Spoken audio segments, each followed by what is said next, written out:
Is the font size big enough? Very nice. All right, so let's create a list that's empty, and now let's append something to the list. You've all seen the method append, right? So now let's append the list to itself. What do I get if I print this? Do I get an error? Do I get an infinite stream of output? Stop stealing my thunder, Christian. Yes, you get the ellipses, yeah. So Python is smart enough to figure out you have the list inside itself and then just prints that. Fine. Ugh.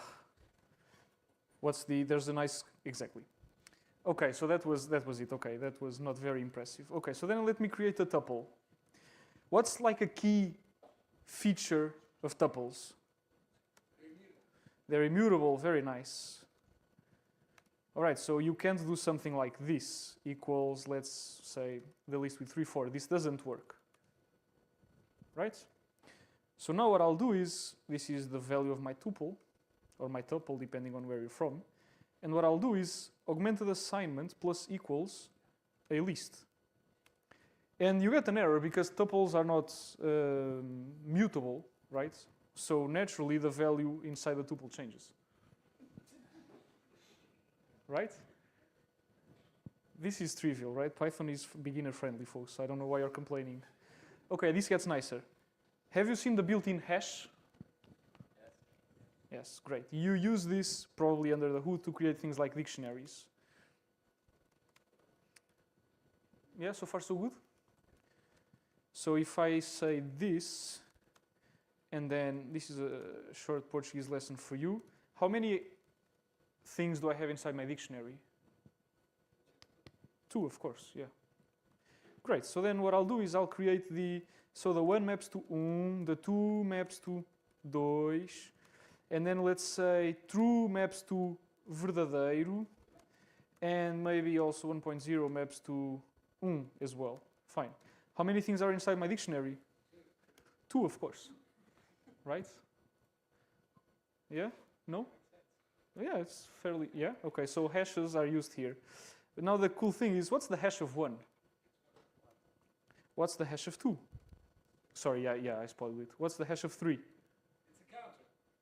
It's a counter. It's a counter. What's the hash of, I don't know, -5?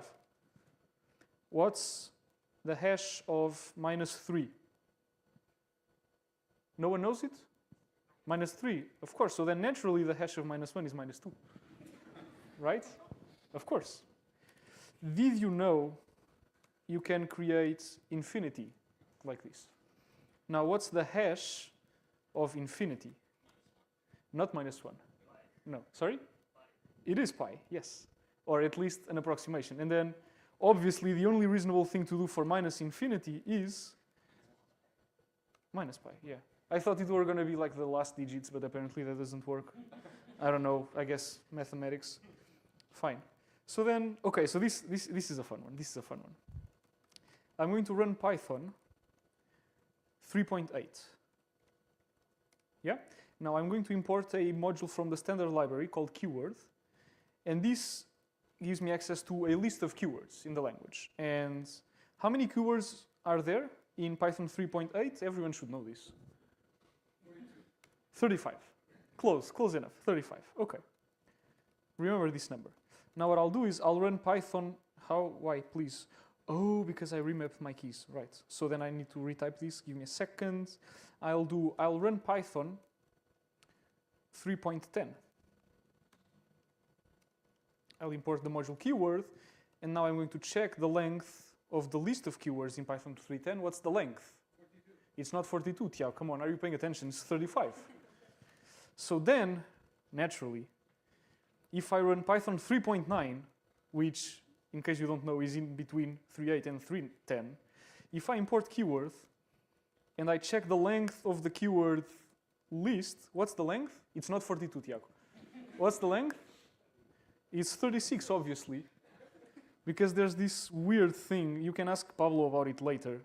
Where is it? I don't remember the name. It's this peg parser. I don't even know what this is for. I mean, I know he explained, but I can't explain it to you. It just gives you a syntax error if you try to access it, because obviously, what else would it do? All right, and then for the final one, How am I doing for time? I'm done. Okay, no final one. Thank you.